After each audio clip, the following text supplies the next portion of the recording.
I hope you survived yesterday, and I hope you are awake for today. We will have a long, long day, and we have a long, long night this night. I'm going to begin today's session by talking about what I think is a powerful new force to transform every institution in society. And that force, surprisingly, is people, specifically a new generation of digital natives who've grown up bathed in bits. And these kids have different brains than we do. And as they come into the workforce, as they come into the marketplace, as they come into society and become citizens, there's no more powerful force for change. This is a generation that wants speed, they want things to happen fast, and they're a generation of innovators. There's a powerful new force, and self-organization is changing the way that we orchestrate capability. Social networking is becoming social production. You need to change the culture and the reward system. Like at Procter & Gamble, these 9,000 chemists originally had it's called the NIH syndrome, right? Not invented here. But now they changed the reward system so that you get compensated based on innovation, not whether or not you did it. And now at P&G they call it the PFE syndrome, means proudly found elsewhere. If people have a chance to have a self-accountability and can do something that they help create and love, they've got more energy. What a customer will get when you get in a store is you can tell whether that store's got energy and engaged employees serving you or not. And so the tools are phenomenal in terms of what they potentially enable in terms of culture, but it also means you can't control it like you could. And your sense of control has to change.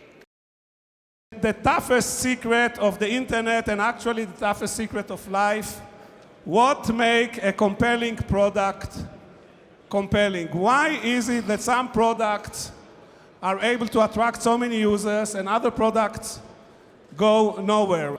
On Winamp, just to answer your question about what makes a good product, for a period of 18 months, we grew, when this was a few years back, we grew the user base from 35 million to about 60 million doing one simple thing. Every month we posted a little survey on the site and asked the users, what do you want? And that was our development plan. Every month we got the top stuff and we just developed that, and the product grew to 60 million. It's now much bigger, but that was our growth plan. So I think ask the user. Our goal is actually a mission and to build public benefit into the internet, to build a piece of the internet that's a public asset. And that turns out to be an emotional goal. So we want to build part of the internet as a public asset through the market and through individual action. Build the internet through individual people participating. So we have an emotional resonance in, as it turns out, millions of people that was unexpected and actually unbelieved before. How many people are uploading videos to YouTube? Well, we receive over 15 hours of video content every minute on our site. 15 hours every minute? Yeah. And how many people are involved in it in a month? How many people are uploading?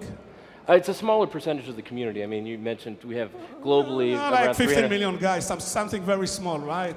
Yeah, it's a smaller number. I mean, most of what the community does is consume video. So. How many people send to their friends links which refer them to YouTube? I mean, yeah, that's one of the primary ways that people are exposed to YouTube video and start their experience on this site. They have a link that's been shared with them, or they find a video on the web, and they come onto our site, and we kind of have related videos. We have videos that are suggested at the end of the video, which continues their experience and keeps them involved. So sharing and collaboration is a big power.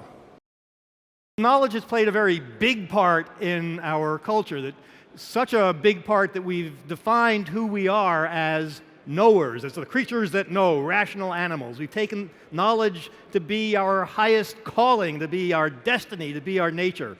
And now we're digitizing everything. And when I say everything, I mean, well, not everything. And if we could get past some of the copyright stupidity, we could digitize a whole lot more. But basically, we're digitizing everything we can. We're digitizing and we're connecting. And that changes that's the new medium, so to speak. That's the tool that we use for thinking in the world, so that has to change knowledge. We change our basic strategy. And I think we've changed it already in many instances, so we say, well, no, let's not figure out what few things are worth looking at. Let's gather everything.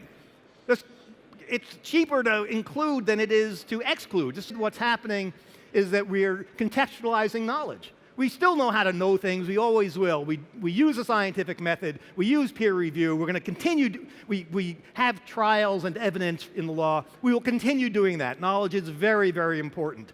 But it turns out that we are interested in knowledge not simply because we are the knowing creatures, but because we want to understand our damn world. And knowledge is a part of it, but it's not all of it. Understanding is deeper, richer, and gives value to knowledge. And the fact that the very same words that characterize our network, our medium, also now characterize who we are and have always been as humans, I think helps explain why for so many of us in this room and across the world, the internet is not simply a medium for knowing things, but is a far more profound reflection of who we are in a way in which we can engage with one another in ways that are true to who we are.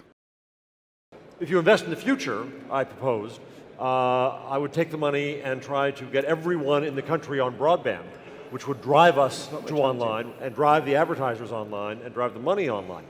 What has changed? Google has changed everything. Google is the best model for advertising on the web.